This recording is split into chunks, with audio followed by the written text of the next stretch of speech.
पंतप्रधान नरेंद्र मोदी यांच्या हस्ते रोजगार निर्मिती अभियानांतर्गत देशभरात आयोजित करण्यात आलेल्या 45 रोजगार मेळाव्यांमध्ये 71,000 उमेदवारांना नियुक्तीपत्र प्रदान. गेल्या 9 वर्षात सरकारी भरती प्रक्रिया अधिक गतिमान, अधिक पारदर्शक आणि निष्पक्ष करण्यासाठी सरकारनं प्राधान्य दिलं असल्याचं पंतप्रधानांचं प्रतिपादन.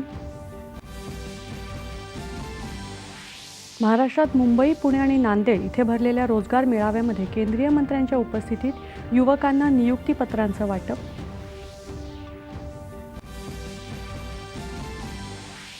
भारत युरोपीय महासंघ व्यापार तंत्रज्ञान परिषदेची पहिली मंत्रीस्तरीय बैठक बेल्जियममध्ये ब्रुसेल्स इथे सुरू.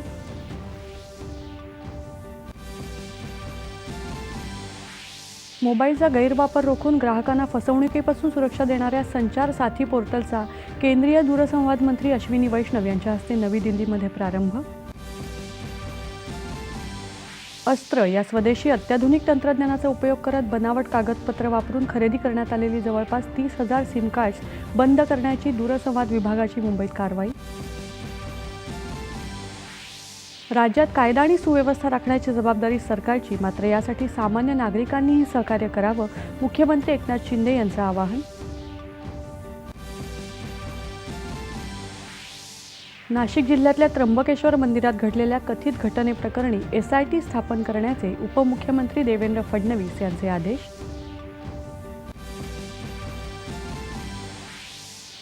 फ्रान्समध्ये 76व्या कान्स आंतरराष्ट्रीय चित्रपट महोत्सवाची सुरुवात. 12 दिवस चालणाऱ्या या महोत्सवात 4 भारतीय चित्रपट होणार प्रदर्शित.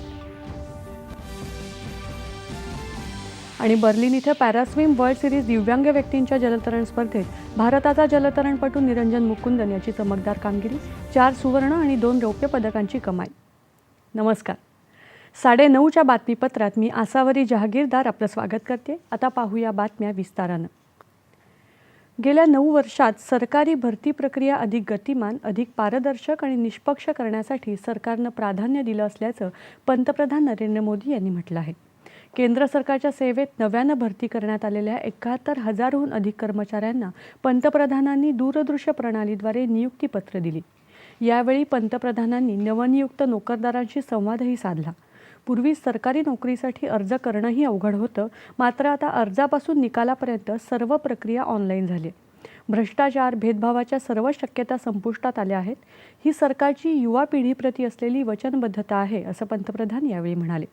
युवा वर्गाला सक्षम करून राष्ट्रीय विकासात त्यांचा सहभाग वाढवण्यासाठी रोजगार मेळावा हा आमचा एक प्रयत्न असल्याचं त्यांनी सांगितलं. भारत सरकार ने सरकारी भर्ती प्रक्रिया को ज्यादा तेज करने, ज्यादा पारदर्शी और निष्पक्ष बनाने को भी प्राथमिकता दी है. पहले स्टाफ सिलेक्शन बोर्ड भर्ती प्रक्रिया को पूरा करने में करीब 15 से 18 महीने का वक्त लेता था, यानी करीब 1.5 साल. आज ये प्रक्रिया 6 से 8 महीने में पूरी हो जाती है. भारत सरकारची प्रत्येक योजना देशातल्या युवा वर्गासाठी रोजगाराच्या नव्या संधी निर्माण करत असल्याचं पंतप्रधानांनी यावेळी सांगितलं. देशात तरुणांसाठी रोजगार निर्मिती मोठ्या प्रमाणात झाली. त्याचसोबत अनेक तरुण रोजगार दातेही झाले, असं पंतप्रधानांनी नमूद केलं. भारत सरकार ने मुद्रा योजना के तहत 23 लाख करोड़ रुपए देश के युवाओं को दिए हैं. इन 9 वर्षों में देश ने स्टार्टअप कल्चर की नई क्रांति देखी है. 2014 में देश में जहां कुछ 100 स्टार्टअप थे, वहीं इनकी संख्या आज 1 लाख स्टार्टअप तक पहुंच रही है. और अनुमान ये है कि इन स्टार्टअप्स ने कम से कम 10 लाख युवाओं को रोजगार दिया है. गेल्या 9 वर्षात भारत सरकारनं भांडवली खर्चावर 34 लाख कोटी रुपये खर्च केले असल्याचं त्यांनी सांगितलं. आगामी काळात देशात येणाऱ्या गुंतवणुकीची, लॉजिस्टिक, पुरवठा साखळी क्षेत्रात होणाऱ्या रोजगार निर्मितीची आणि देशांतर्गत उत्पादनांसाठीच्या निर्यातींच्या संधीविषयींची माहिती पंतप्रधानांनी दिली. देशात एकाच वेळी 45 ठिकाणी हे रोजगार मेळावे आयोजित करण्यात आले. 5व्या रोजगार मेळाव्यानिमित्त देशभर दूरदृश्य प्रणालीच्या माध्यमातून कार्यक्रम आयोजित करण्यात आले होते. महाराष्ट्रात मुंबई, पुणे आणि नांदेड इथे भरलेल्या रोजगार मेळाव्यांमध्ये टपाल विभाग, रेल्वे, सीमा रस्ते संघटना, वैद्यकीय सेवा, हिंदुस्थान पेट्रोलियम यासह इतर सरकारी विभागात नियुक्त झालेल्या एकूण 495 उमेदवारांना नियुक्तीपत्र प्रदान करण्यात आली. मुंबईमध्ये महाराष्ट्र परिक्षेत्राच्या टपाल विभागात आयोजित रोजगार मेळाव्याला केंद्रीय पोलाद आणि ग्रामीण विकास राज्यमंत्री फग्गन सिंग कुलस्ते उपस्थित होते. युवा वर्गाला गुणवत्तेच्या आधारावर पारदर्शक आणि सुलभ पद्धतीनं रोजगार संधी मिळवून देणाऱ्या या उपक्रमांतर्गत 10 लाख नोकऱ्या पुरवण्याचं सरकारचं उद्दिष्ट असून येत्या काही वर्षांमध्येच ते पूर्ण करण्यासाठी सरकार वचनबद्ध असल्याचं कुलस्ते यांनी यावेळी सांगितलं. कुल मिलाकर के आज मुंबई के अंदर 169 ऐसे हमारे अभ्यर्थी हैं जिनको हमने नियुक्ति पत्र जारी किया है। ये बहुत बड़ा हमारे देश के लिए और हमारे बेरोजगार लोगों के लिए उनको बहुत ये प्रसन्नता का विषय है कि उनके माँ बाप सभी और पूरे ईमानदारी के साथ में इस पूरे काम को पारदर्शिता के साथ में प्रधानमंत्री जी ने पूरे स्वयं इसको मॉनिटर करते हैं और उस आधार पर पूरे देश भर में इस प्रकार का आयोजन करते हैं और ये हमारे सबके लिए भी प्रसन्नता का विषय है, विशेषकर बेरोजगारों के लिए. यावेळी महाराष्ट्राचे पर्यटन मंत्री मंगल प्रभात लोढा उपस्थित होते. नव्यानं नियुक्त झालेल्या उमेदवारांनी देशाच्या विकासात योगदान द्यावं असं आवाहन लोढा यांनी यावेळी केलं.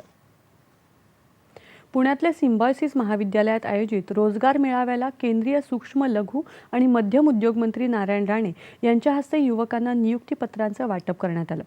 देशाला आत्मनिर्भर करण्याच्या प्रक्रियेत युवकांनी मोलाचं योगदान द्यावं असं आवाहन राणे यांनी यावेळी केलं.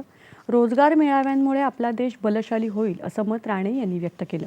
अत्याधुनिक तंत्रज्ञानाचा वापर करून भारतामध्ये उद्योग हब उभं करणार असून देशात उद्योग निर्मिती, रोजगार आणि निर्यात वाढवण्यासाठी पावलं उचलत असल्याचं राणे यांनी सांगितलं. लेटेस्ट टेक्नोलॉजी, एडवांस टेक्नोलॉजी हम लाने की कोशिश कर आने वाली इंडस्ट्री ये लेटेस्ट टेक्नोलॉजी की होगी. हम इंडस्ट्री हब भी शुरू करना चाहते हैं, वो हब होगा लेटेस्ट एडवांस टेक्नोलॉजी का. हम देश का उत्पादन बढ़ाना है, रोजगार बढ़ाना है, जीडीपी बढ़ाना है और उसके साथ एक्सपोर्ट बढ़ाना है. और हमारे मोदी साहब ने जो घोषणा दी है कि भारत 2030 में तीसरे क्रमांक पे आएंगे, भारत महासत्ता बनेंगे, वो पूरा करने की कोशिश में हम लगे हुए. उसमें आप सभी का योगदान चाहिए, आप देंगे ऐसा मैं उम्मीद रखता हूँ. रोजगार मेळाव्याअंतर्गत नांदेड इथे रेल्वे राज्यमंत्री रावसाहेब दानवे यांच्या उपस्थितीत उमेदवारांना नियुक्तीपत्र प्रदान करण्यात आली. युवा वर्ग हीच देशाची खरी संपत्ती असल्याचं प्रतिपादन दानवे यांनी यावेळी केलं. जगातल्या विविध क्षेत्रांमध्ये मोठमोठ्या पदांवर भारतीय तरुण कार्यरत असणं ही देशासाठी अभिमानाची गोष्ट असल्याचं ते म्हणाले.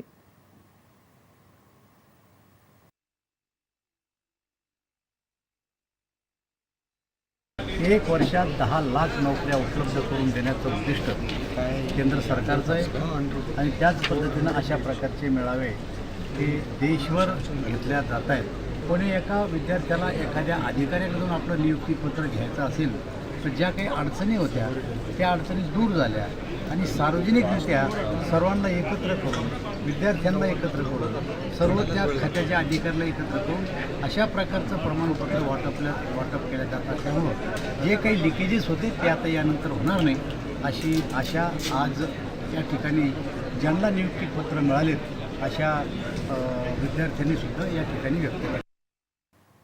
यावेळी खासदार प्रतापराव पाटील चिखलीकर यांच्यासह लोकप्रतिनिधी आणि अधिकारी उपस्थित होते. आजच्या पंतप्रधान रोजगार मेळाव्यात नियुक्तीपत्र मिळालेल्या उमेदवारांना करिअरच्या दृष्टीनं एक आशेचा किरण गवसलाय. त्याबद्दल या उमेदवारांनी समाधानाची भावना व्यक्त केली आहे.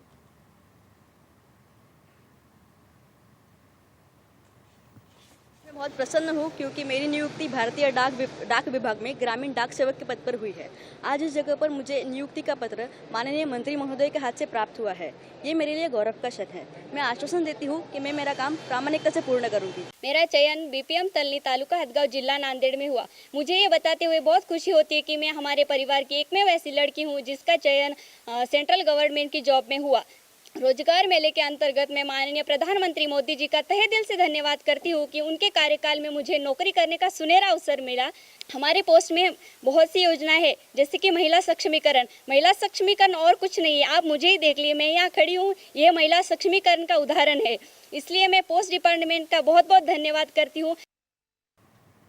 भारत युरोपीय महासंघ व्यापार तंत्रज्ञान परिषदेची पहिली मंत्रिस्तरीय बैठक आज बेल्जियममध्ये ब्रुसेल्स इथे सुरू आहे।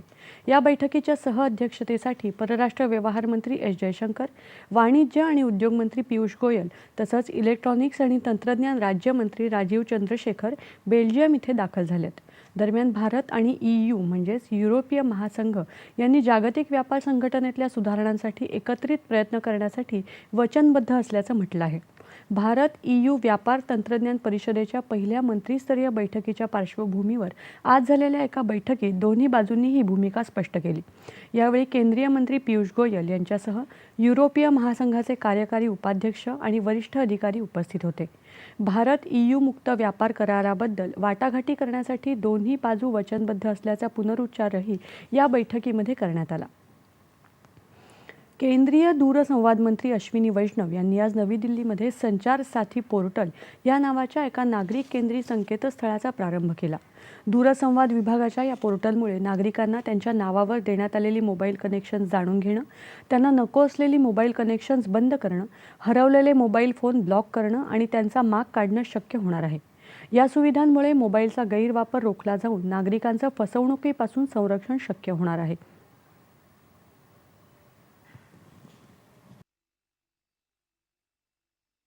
Centralised equipment identity register CEIR संचार साथी का पहला लेग CEIR है। मान लो सपोज आपका फोन अगर खो गया तो आप तुरंत अपने इस पोर्टल में जाके अपना नंबर दे सकते हो, कुछ आइडेंटिटी की वेरिफिकेशन होंगे, कुछ अंडरटेकिंग्स होंगी और उसके तुरंत बाद में ऑनलाइन टेलीकॉम सर्विस प्रोवाइडर्स के साथ और लॉ एनफोर्समेंट एजेंसीज के साथ इंटरैक्ट करके ये पोर्टल आपके लॉस्ट मोबाइल को तुरंत ब्लॉक कर देगा।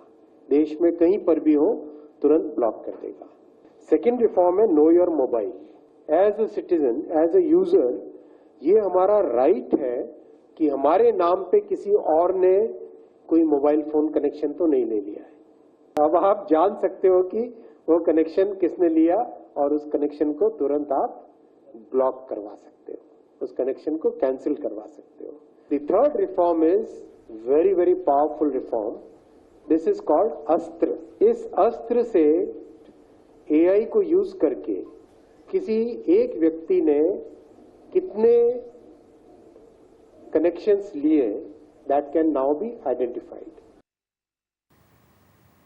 या पोर्टलच्या प्रारंभानिमित्त देशभरात प्रमुख दूरसंचार कार्यालयांमध्ये स्थानिक अधिकारी आणि माध्यम प्रतिनिधी दूरदृश्य प्रणालीद्वारे सहभागी झाले। मुंबई आणि पुण्यातही वरिष्ठ अधिकाऱ्यांच्या उपस्थितीत हा कार्यक्रम पार पडला।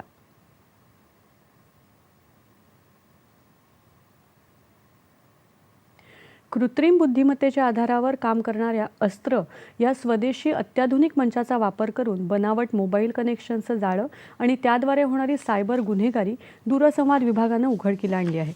यामध्ये पहिल्या टप्प्यात परमसिद्धी महासंगणकाचा उपयोग करून 87 कोटीहून अधिक मोबाईल कनेक्शन्सच्या डेटाबेसचं विश्लेषण करण्यात आलं।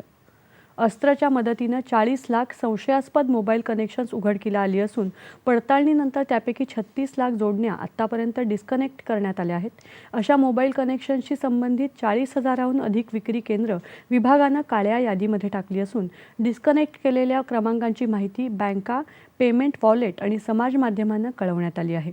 बनावट कागदपत्र वापरून खरेदी करण्यात आलेली जवळपास 30,000 सिम कार्ड्स बंद करण्याची कारवाई दूरसंवाद विभागानं मुंबईमध्ये केली आहे। ग्राहकांच्या डेटाबेसच्या आधारे तपास करताना एकाच छायाचित्राचा वापर करून परंतु वेगवेगळ्या नावांवर मोबाईल कनेक्शन्स खरेदी करणारे 62 समूह विभागाला आढळून आले। एका प्रकरणात तर एका चेहऱ्याच्या व्यक्तीला 684 वेगवेगळे मोबाईल क्रमांक जारी करण्यात आल्याचं तपासात समोर आलं. सिम विक्री करणाऱ्यांचाही या जाळ्यामध्ये हात असल्याचं स्पष्ट झालं आहे. मागासवर्गीय व्यक्तींना घरं उपलब्ध करून देण्यासाठी मागासवर्गीय सहकारी गृहनिर्माण योजनेत इमारतींचं पुनर्विकास धोरण जाहीर करण्याचा निर्णय आजच्या राज्य मंत्रिमंडळाच्या बैठकीत घेण्यात आला. मुख्यमंत्री एकनाथ शिंदे यांच्या अध्यक्षतेखाली ही बैठक पार पडली. या निर्णयानुसार मूळ सभासदांचे प्रमाण जैसे थे ठेवून पुनर्विकासानंतरच्या अतिरिक्त सदनिकांमध्ये मागासवर्गीयांचं प्रमाण 20% राहील. या व्यतिरिक्त सततचा पाऊस या नैसर्गिक आपत्तीमुळे नुकसानग्रस्त शेतकऱ्यांना तातडीनं नुकसान भरपाई देण्याचे निर्देशही शिंदे यांनी बैठकीत दिले. सततच्या पावसामुळे होणाऱ्या नुकसानीला नैसर्गिक आपत्ती म्हणून यापूर्वीच राज्य सरकारनं जाहीर केलं होतं.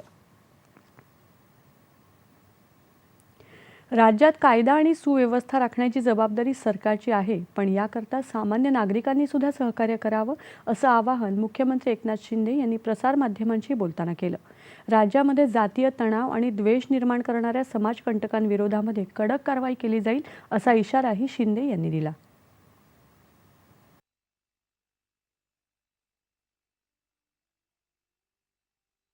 महाराष्ट्रामध्ये सर्व समाज धर्मीय गुण्यागोविंदाने राहत आहेत.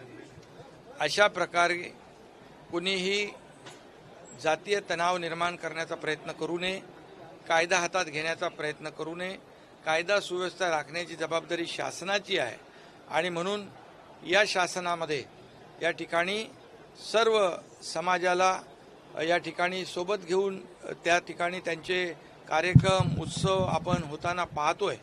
परंतु काही समाजकंटक यामध्ये जातीय तणाव निर्माण करण्याचा आणि द्वेष भावना पसरवण्याचा प्रयत्न जाणीवपूर्वक करत असतील तर याच्यावर कठोर कारवाई सरकारच्या माध्यमातून, गृह विभागाच्या माध्यमातून, पोलीस विभागाच्या माध्यमातून होईल. त्यामुळे कायदा सुव्यवस्था या राज्यामध्ये राखली गेली पाहिजे. त्यामध्ये सर्वांनी सहकार्य करावं. अकोला शहरातली तणावपूर्ण परिस्थिती आता नियंत्रणात असून इंटरनेट सेवा पुन्हा सुरू करण्यात आली. या प्रकरणात पोलिसांनी आतापर्यंत 115 जणांना अटक केली. राज्याचे कायदा आणि सुव्यवस्था अप्पर पोलीस महासंचालक संजय सक्सेना यांनी दंगलग्रस्त भागाची पाहणी केली. त्यावेळी त्यांनी परिसरातील नागरिकांशी संवाद साधला, तसंच आढावा बैठकही घेतली. अकोला शहरातील डाबकी रोड पोलीस स्टेशन आणि जुने शहर पोलीस स्टेशन हद्दीमध्ये रात्री 8 ते सकाळी 8 पर्यंत पूर्णतः संचारबंदी असून सकाळी 8 ते रात्री 8 वाजेपर्यंत जमावबंदीचे आदेश जिल्हाधिकारी नीमा अरोरा यांनी दिलेत. नागरिकांना शांतता राखण्याचं आवाहन जिल्हा पोलीस अधीक्षक संदीप घुगे यांनी केलंय.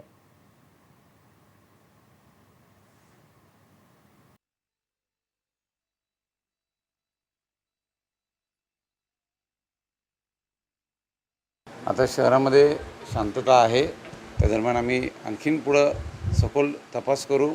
नेमकं याच्यामागं कोण आहे, काय उद्देश आहे, याची सर्व माहिती अकोला पोलीसकडे ताबडतोब येईल आणि जे काही याच्यामध्ये दोषी असतील, जे काही याच्यामध्ये आरोपी असतील, त्यांच्याविरुद्ध आम्ही कठोर कारवाई करू हे आम्ही आपल्याला ग्वाही देतो. कुठेही अफवांवर आपण विश्वास ठेवू नका. आपल्याकडं कोणती माहिती असेल त्याची पोलीस विभागापर्यंत पोहोचवा. आपल्याकडं अप्रिय घटना घडणार नाही किंवा आपल्या हातून कुठेही कायद्याचं उल्लंघन होणार नाही याची मात्र आपण खात्री करणं गरजेचं आहे. नगर जिल्ह्यातल्या शेवगाव शहरात दगडफेकीच्या घटनेनंतर तणावपूर्ण शांतता आहे. आतापर्यंत या प्रकरणी 31 जणांना अटक करण्यात आली. शहरातल्या मुख्य ठिकाणी दंगल नियंत्रण पथकं तसंच पोलीस तैनात आहेत. नाशिक जिल्ह्यातल्या त्र्यंबकेश्वर मंदिरात घडलेल्या कथित घटनेप्रकरणी FIR नोंदवून अत्यंत कडक कारवाई करण्याचे आदेश उपमुख्यमंत्री आणि गृहमंत्री देवेंद्र फडणवीस यांनी दिले. या घटनेची चौकशी करण्यासाठी फडणवीस यांनी अतिरिक्त पोलीस महासंचालक दर्जाच्या अधिकाऱ्यांच्या अध्यक्षतेत SIT स्थापन करण्याचे सुद्धा आदेश दिलेत. SIT अर्थात विशेष तपास पथक त्र्यंबकेश्वर मंदिर परिसरातल्या गेल्या वर्षीच्या घटनेचीही चौकशी करेल. गेल्या वर्षी त्र्यंबकेश्वर मंदिर परिसरात विशिष्ट जमाव मुख्य प्रवेशद्वारातून आत शिरल्याची कथित घटना घडली होती. आमदारांच्या अपात्रतेच्या याचिकेवर निर्णय घेताना कोणत्याही कारणाशिवाय कोणत्याही प्रकारचा विलंब केला जाणार नाही असं विधानसभा अध्यक्ष राहुल नार्वेकर यांनी म्हटलंय. आज विधान भवनात घेतलेल्या पत्रकार परिषदेत ते बोलत होते. तसंच तात्काळ निर्णय घेताना कोणत्याही प्रकारची घाई केली जाणार नाही असंही ते म्हणाले. 2022मध्ये कोणता गट राजकीय पक्ष म्हणून कार्यरत होता या संदर्भात प्रथम निर्णय घेतला जाईल. त्यानंतर या गटाची भूमिका, प्रतोद कोण असावा, गटनेता कोण असावा या संदर्भात निर्णय केला जाईल आणि त्यानंतरच अंतिम निर्णय घेतला जाईल असं त्यांनी सांगितलं. देशातल्या विविध राज्यांमध्ये सांस्कृतिक आदानप्रदान झाल्यास नागरिकांमध्ये परस्पर सामंजस्य वाढून राष्ट्रीय एकात्मतेची भावना दृढ होईल असं प्रतिपादन राज्यपाल रमेश बैस यांनी केलं. राज्यपालांच्या अध्यक्षतेखाली सिक्कीम इथल्या कलाकारांच्या उपस्थितीत राजभवन इथे सिक्कीम राज्य स्थापना दिवस साजरा करण्यात आला. त्यावेळी ते बोलत होते. एक भारत श्रेष्ठ भारत या उपक्रमांतर्गत प्रत्येक राज्यात इतर राज्यांचे स्थापना दिवस साजरे करण्याचा शासनाचा उपक्रम स्तुत्य असल्याचं राज्यपालांनी सांगितलं. सिक्कीम हे देशातलं हरित राज्य असून पर्यावरण रक्षणाबाबत हे राज्य इतर राज्यांकरता मार्गदर्शक आहे असंही ते म्हणाले. यावेळी सिक्कीमचे विविध नृत्य वाद्यवृंदांचं सादरीकरण करण्यात आलं. तसंच महाराष्ट्राच्या संस्कृतीची झलक दाखवणारी शिववंदना, लावणी आणि छत्रपती शिवाजी महाराजांच्या राज्याभिषेक सोहळ्याचं देखील यावेळी सादरीकरण करण्यात आलं. गावांचा विकास साधण्यासाठी केंद्र सरकारच्या विविध योजना प्रशासकीय यंत्रणांमार्फत राबवण्यात येतात. त्या योजनांची प्रलंबित कामं मोहीम स्तरावर जलद गतीनं पूर्ण करावीत असे निर्देश केंद्रीय आरोग्य आणि कुटुंब कल्याण राज्यमंत्री डॉक्टर भारती पवार यांनी संबंधित यंत्रणांना दिलेत. नाशिक जिल्हाधिकारी कार्यालयात जिल्हा विकास समन्वय संनियंत्रण समिती बैठक आयोजित करण्यात आली होती. त्यावेळी त्या बोलत होत्या. आयुष्मान भारत जन आरोग्य योजनेच्या माध्यमातून सामान्य नागरिकांना 5 लाख रुपयांपर्यंत मदत देण्यात येत असून या योजनेअंतर्गत जिल्ह्यामध्ये साधारण 6,876,000 लाभार्थ्यांना आयुष्मान आरोग्य कार्डाचं वितरण करण्यात आलंय अशी माहिती भारती पवार यांनी दिली.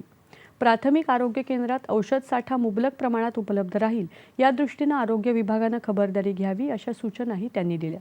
यावेळी त्यांनी कृषी विभागातल्या केंद्रीय योजनांचाही आढावा घेतला. भारताच्या अध्यक्षतेखाली मुंबईत सुरू असलेल्या G20 ऊर्जा संक्रमण कार्यगटाच्या 3ऱ्या बैठकीचा आज दुसरा दिवस आहे. आजच्या सकाळच्या सत्रात small modular reactors in the energy transition या विषयावर आंतरराष्ट्रीय चर्चासत्राचं आयोजन करण्यात आलं. शून्य कार्बन उत्सर्जनाचं उद्दिष्ट साध्य करण्यासाठी ऊर्जा संक्रमण महत्त्वपूर्ण असल्याचं भारताचे G20 शेर्पा अमिताभ कांत यांनी उद्घाटन सत्राला संबोधित करताना सांगितलं. या दृष्टीनं अणुऊर्जेचं महत्त्वही त्यांनी विशद केलं. स्मॉल मॉड्युलर रिॲक्टर्स म्हणजे पारंपरिक अणुभट्ट्यांपेक्षा लहान असलेल्या अणुभट्ट्यांचं महत्त्व कांत यांनी यावेळी सांगितलं. नीती आयोगाचे उपाध्यक्ष सुमंत बेरी यांनीही दूरदृश्य प्रणालीद्वारे चर्चासत्राला संबोधित केलं. ऑफ शोर विंड यावरही आज चर्चासत्र होत आहे. स्वच्छ आणि परवडणाऱ्या ऊर्जा निर्मितीसाठी समुद्रकिनारी वाहणाऱ्या वाऱ्यांकडे जगात पर्याय म्हणून पाहिलं जात असल्याचं नूतन आणि नवीकरणीय ऊर्जा मंत्रालयाचे सचिव BS भल्ला यांनी यावेळी सांगितलं. भारताचं G20 अध्यक्षपद अशी नैसर्गिक देणगी लाभलेले देश, उद्योग कंपन्या आणि वित्तीय संस्था यांच्यासाठी एकत्रित काम करण्याची संधी असल्याचं ते म्हणाले. जागतिक पवन ऊर्जा परिषदेचे अध्यक्ष सुमंत सिन्हा यावेळी उपस्थित होते. समुद्रकिनारी वाहणाऱ्या वाऱ्यांपासून ऊर्जा निर्मितीसाठी सरकारी क्षेत्रातल्या समन्वयाची आवश्यकता त्यांनी व्यक्त केली. या बैठकीतल्या चर्चेबद्दल केंद्रीय ऊर्जा मंत्रालयाचे सचिव आलोक कुमार यांनी दूरदर्शनशी संवाद साधला. ऊर्जा संक्रमणाबाबत भारतानं आखून घेतलेल्या प्राधान्यक्रमावर या कार्यगटाच्या बैठकीत एकमत होईल अशी आशा त्यांनी व्यक्त केली. पायाभूत सुविधांमध्ये गुंतवणुकीचा वेग वाढवण्यासाठी महाराष्ट्र शासनानं जागतिक बँक समूहाचा सदस्य असलेल्या IFC म्हणजेच आंतरराष्ट्रीय वित्त महामंडळाशी करार केलाय. राज्यात जागतिक बँकेच्या सहकार्यानं विविध प्रकल्प सुरू आहेत. जलसंपदा, कौशल्य विकास, कृषी अशा विविध क्षेत्रातल्या प्रकल्पांविषयी जागतिक बँकेच्या शिष्टमंडळाला राज्य सरकारच्या विविध विभागांच्या अधिकाऱ्यांनी माहिती दिली. जागतिक बँकेनं प्रकल्पांना मंजूर केलेल्या निधी व्यतिरिक्त आगामी प्रकल्पाच्या कामासाठी निधी द्यायला जागतिक बँकेनं तत्वतः मान्यता दिली. मुंबई गोवा वंदे भारत एक्सप्रेसची पहिली चाचणी आज घेण्यात आली. सकाळी 6 वाजता ठाण्याहून निघालेली ट्रेन सकाळी 10 वाजता रत्नागिरी इथे पोहोचली. त्यानंतर ती पुढे मार्गस्थ झाली. मडगावपर्यंत ही चाचणी घेण्यात आली. मुंबईहून सध्या 3 वंदे भारत रेल्वेगाड्या सुरू आहेत. मुंबई गोवा ट्रेनच्या चाचण्या समाधानकारक झाल्यावर लवकरच 4थी Vande Bharat semi high speed train Mumbai Goa Konkan railway मार्गावर चालवली जाईल. झारखंड राज्यातल्या विविध गुन्ह्यांसाठी 2015 सालापासून फरार असलेला आरोपी अमन सुशील श्रीवास्तव उर्फ विनोद कुमार याला आज दहशतवादी विरोधी पथकानं नवी मुंबईतल्या वाशी रेल्वे स्थानकावरून अटक केली. महाराष्ट्राच्या आणि झारखंडच्या दहशतवाद विरोधी पथकानं संयुक्तपणे कारवाई करत सापळा रचून त्याला अटक केली. अमन सुशील श्रीवास्तववर झारखंड राज्यात खंडणी, खून, शस्त्रास्त्र कायद्याचं उल्लंघन तसंच UAPA कायद्यासह 40 गुन्हे दाखल आहेत. गेल्या 9 वर्षांपासून तो फरार होता. संरक्षण क्षेत्रातल्या आत्मनिर्भरतेला आणखी बळ देण्यासाठी संरक्षण उत्पादन विभागानं अधिसूचित केलेल्या 164 वस्तू भारतातच तयार करण्यात आल्या. संरक्षण उत्पादन विभागानं 4666 वस्तूंची अधिसूचना जारी केली आहे. यात लाईन रिप्लेसमेंट युनिट्स DPSUचं घटक यांचा समावेश आहे. यापूर्वी 1756 कोटी रुपयांच्या आयात मूल्य असलेल्या 2572 वस्तूंचं यशस्वी स्वदेशीकरण झालं असून या स्वदेशी वस्तू आता फक्त भारतीय उद्योगांकडूनच खरेदी केल्या जाणार आहेत. डॉक्टर मनोज सोनी यांनी आज केंद्रीय लोकसेवा आयोगाच्या अध्यक्षपदाची शपथ घेतली. लोकसेवा आयोगाच्या वरिष्ठ सदस्या स्मिता नागराज यांनी त्यांना शपथ दिली. डॉक्टर मनोज सोनी 2017 मध्ये आयोगात सदस्य म्हणून सामील झाले होते. फ्रान्समध्ये आजपासून 76वा कान्स चित्रपट महोत्सव सुरू झालाय. 12 दिवस चालणाऱ्या या महोत्सवात 4 भारतीय चित्रपट प्रदर्शित होणार आहेत. केंद्रीय माहिती आणि प्रसारण राज्यमंत्री डॉक्टर एल मुरुगन भारतीय शिष्टमंडळाचं नेतृत्व करत असून त्यामध्ये द एलिफंट विस्परर्स या चित्रपटाच्या निर्मात्या गुनीत मोंगा, अभिनेत्री मानुषी छिल्लर, ईशा गुप्ता आणि मणिपुरी अभिनेता कंगाबम तोंबा यांचा समावेश आहे. भारताची सर्जनशील अर्थव्यवस्था या संकल्पनेवर आधारित भारतीय पॅव्हेलियनची संकल्पना आणि डिझाईन अहमदाबादच्या नॅशनल इन्स्टिट्यूट ऑफ डिझाईननं केली आहे. क्रीडावृत्त. इंडियन प्रीमियर लीग अर्थात IPL क्रिकेट स्पर्धेत आज लखनौ इथल्या इकाना इंटरनॅशनल क्रिकेट स्टेडियममध्ये मुंबई इंडियन्स आणि लखनौ सुपर जायंट्स यांच्यात सामना खेळला जातोय. मुंबई संघानं नाणेफेक जिंकून प्रथम क्षेत्ररक्षणाचा निर्णय घेतला. लखनौ संघानं 3 गड्यांच्या बदल्यात 177 धावा केल्या. शेवटचं वृत्त हाती आलं तेव्हा मुंबई संघानं 2 षटकात 0 बाद 21 अशा धावा केल्या होत्या. जर्मनीमध्ये बर्लिन इथे झालेल्या पॅरास्विम वर्ल्ड सिरीज या दिव्यांग व्यक्तींच्या जलतरण स्पर्धेत भारताचा जलतरणपटू निरंजन मुकुंदन यानं चमकदार कामगिरी करत 4 सुवर्ण आणि 2 रौप्य पदकांसह एकूण 6 पदकांची कमाई केली. निरंजन यानं 50 मीटर बटरफ्लाय प्रकारात 33.94 सेकंदांची वेळ नोंदवली. या कामगिरीमुळे निरंजन यानं पॅरिस ऑलिम्पिकसाठीची B दर्जाची पात्रता वेळ गाठत या स्पर्धेसाठी पात्र ठरण्याच्या दिशेनं पाऊल टाकलं आहे. हवामान. नैऋत्य मोसमी पावसाला यावर्षी काहीशी उशिरा सुरुवात होणार असून तो 4 जूनला केरळमध्ये दाखल होण्याचा अंदाज हवामान विभागानं वर्तवला आहे. दरम्यान उन्हाचा कडाका राज्याच्या अनेक भागात कायम असून विदर्भात बऱ्याच ठिकाणी कमाल तापमानात सरासरीच्या तुलनेमध्ये वाढ झाली. येत्या 24 तासात संपूर्ण राज्यातलं तापमान प्रामुख्यानं कोरडं राहील असा अंदाज हवामान विभागानं वर्तवला आहे. तापमान. मुंबई कमाल 34°C, किमान 29°C. नागपूर 42-26, पुणे 36-23, छत्रपती संभाजीनगर 38-23, नाशिक 35-24, कोल्हापूर 36-23, रत्नागिरी 35-27, सोलापूर 40-25 आणि अमरावती कमाल 42°C तर किमान 26°C. शेवटी ठळक बातम्या पुन्हा एकदा. पंतप्रधान नरेंद्र मोदी यांच्या हस्ते रोजगार निर्मिती अभियानांतर्गत देशभरात आयोजित करण्यात आलेल्या 45 रोजगार मेळाव्यांमध्ये 71,000 उमेदवारांना नियुक्तीपत्र प्रदान. गेल्या 9 वर्षात सरकारी भरती प्रक्रिया अधिक गतिमान, अधिक पारदर्शक आणि निष्पक्ष करण्यासाठी सरकारनं प्राधान्य दिलं असल्याचं पंतप्रधानांचं प्रतिपादन. महाराष्ट्रात मुंबई, पुणे आणि नांदेड इथे भरलेल्या रोजगार मेळाव्यांमध्ये केंद्रीय मंत्र्यांच्या उपस्थितीत युवकांना नियुक्तीपत्रांचं वाटप.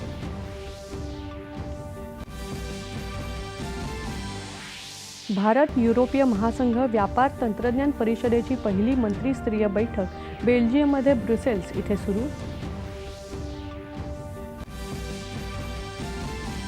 मोबाईलचा गैरवापर रोखून ग्राहकांना फसवणुकीपासून सुरक्षा देणाऱ्या संचार साथी पोर्टलचा केंद्रीय दूरसंवाद मंत्री अश्विनी वैष्णव यांच्या हस्ते नवी दिल्लीमध्ये प्रारंभ. अस्त्र या स्वदेशी अत्याधुनिक तंत्रज्ञानाचा उपयोग करत बनावट कागदपत्र वापरून खरेदी करण्यात आलेली जवळपास 30,000 सिम कार्ड्स बंद करण्याची दूरसंवाद विभागाची मुंबईमध्ये कारवाई. राज्यात कायदा आणि सुव्यवस्था राखण्याची जबाबदारी सरकारची, मात्र यासाठी सामान्य नागरिकांनीही सहकार्य करावं, मुख्यमंत्री एकनाथ शिंदे यांचं आवाहन. नाशिक जिल्ह्यातल्या त्र्यंबकेश्वर मंदिरात घडलेल्या कथित घटनेप्रकरणी SIT स्थापन करण्याचे उपमुख्यमंत्री देवेंद्र फडणवीस यांचे आदेश. फ्रान्समध्ये 76व्या कान्स आंतरराष्ट्रीय चित्रपट महोत्सवाची सुरुवात. 12 दिवस चालणाऱ्या या महोत्सवात 4 भारतीय चित्रपट होणार प्रदर्शित. आणि बर्लिन इथे पॅरास्विम वर्ल्ड सिरीज दिव्यांग व्यक्तींच्या जलतरण स्पर्धेत भारताचा जलतरणपटू निरंजन मुकुंदन याची चमकदार कामगिरी. 4 सुवर्ण आणि 2 रौप्य पदकांची कमाई. याबरोबरच हे बातमीपत्र संपलं. तेव्हा पुन्हा भेटूया उद्या सकाळी 8:30 वाजता पुढील बातमीपत्रात आपल्या सह्याद्री वाहिनीवर. नमस्कार.